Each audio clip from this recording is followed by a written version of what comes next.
Good morning, boys and girls, and welcome back to Project Zangetsu.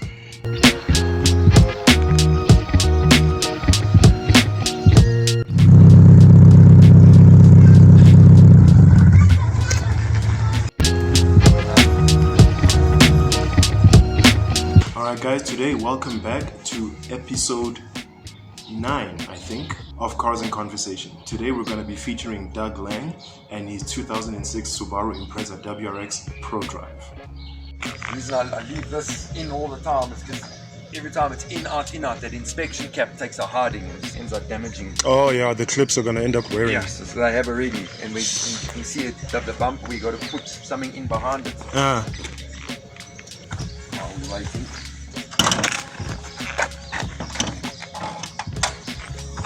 Nice. So I remember you saying it's got like electronically controlled suspension, right? Yes. Sure. So can you do that like whilst you're driving? Yes. Inside, yeah. Ah, that's the thing you were talking about before. Nice.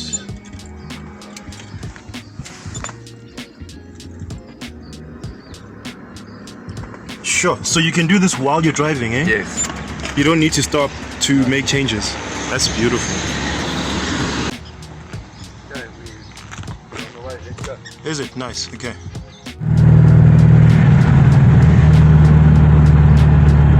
What was the reason for the rebuild of the motor? So I run two motors. More out of it's cheaper to rebuild the motor when you catch stuff ahead of time than to say whoops later, because I'm technical. I can do it all myself, so I'm fortunate like that. Yeah, because I've never understood this notion that most people have that it has to break first. You know, I've never understood that. So, but something I've learned now on the last motor, that the ethanol isn't great on the bearings as well. So that starts to hurt the bearings. So 6 months kind of thing. I see it's time to open. I'm trying some new oils when this motor's running, and maybe that can stretch it a little bit. But bearings are far cheaper than cranks and conrods and pistons. Exactly. Because to run at this kind of level, everything's forged. Yeah. So if to just do the minor stuff until everything's kind of agreed or until happy, you can get it like that. Straight. But you can feel the handling is very sharp. Freaking responsive. I would like to get to a stage where it's one motor a year. December time I swap a motor and then have a year to rebuild that one while that one runs. That's the ultimate plan. That's efficient.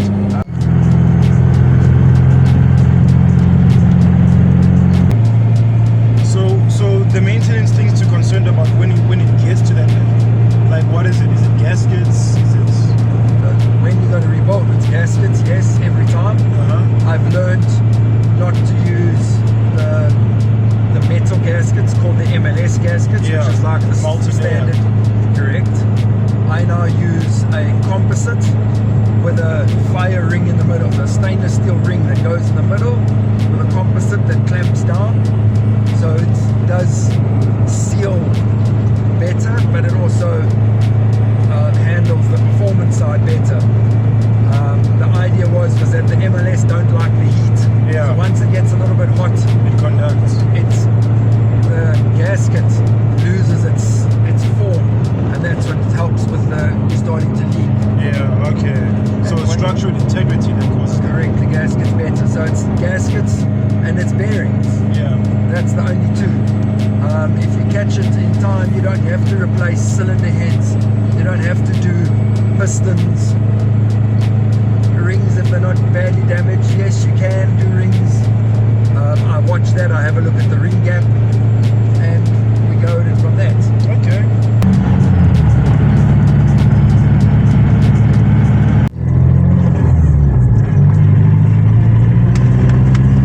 All right. These ECUs were ahead of their time. such good cars that you could run different fuels and they would figure out based on the knock they see where it was. Okay. And when the moment you put a chip in, you take away that intelligence. The autonomy, which wasn't very good. Yeah. Then they got cleverer and they started making what's called a patches. So you get Merc mod, you get Dam mod, you get different softwares, as you would call it, that add and that give it different characteristics. I have what's called, I had Merc mod, then I changed to Dam mod. Dam mod has different logics, so everything works off the defrost button. Okay. So when I'm obviously on E50 is the only time I run it on the track. Then when I push the defogger button, that then turns all the motorsports on.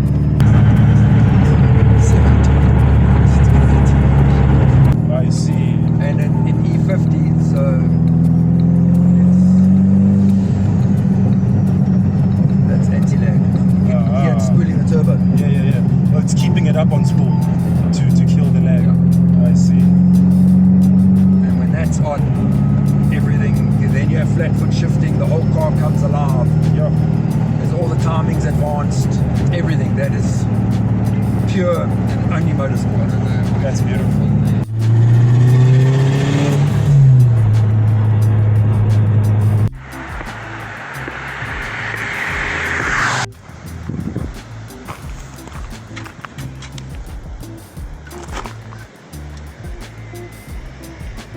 So Doug is just cooling down his engine. He's busy.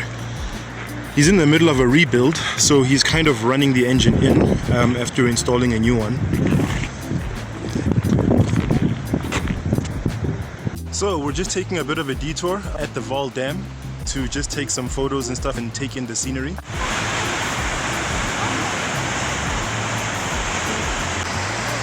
Tranquil, serene Mother Nature. What's going on, boys and girls, and welcome back to the set of Superman 3. No, I'm joking. We're actually at the Val Dam. Stopped to come and take pictures at the dam.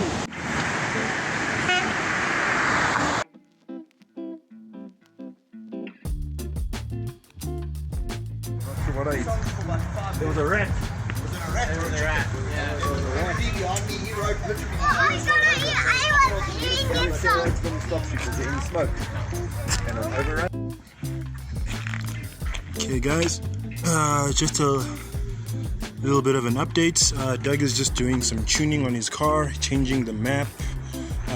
Because of race car life, some of his sensors are malfunctioning, so he's changing the map to better cope with the the conditions.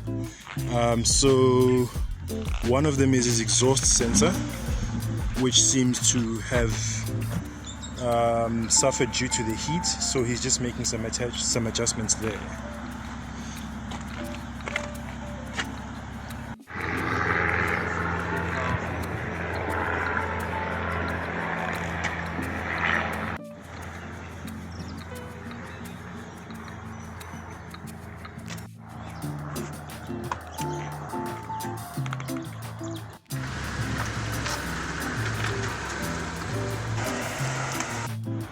Yo, that's your damn. Alright guys, I hope you enjoyed that video, the episode 9, Cars in Conversation with Doug Lang. Awesome dude, awesome member of the Subaru community. He really exemplifies all the values and principles that members of the Subi community embody. It was a great time hanging out with him and his family. I learned a lot about wrenching in general in my conversation with him, and a lot of the things that I might need to do in order to sort out my own car. So let me know what you thought of the interview in the comment section down below. A bit of a different format than what we're used to for Cars in Conversation. And if you enjoyed this video, please click on the thumbs up icon to leave us a like. And if you'd like to see more from Project Zangetsu, please go ahead and click subscribe, and be sure to hit that bell icon so you are notified each and every time I drop new content on this here channel. As usual people, take care of each other, stay awesome, and keep the dream alive. Peace.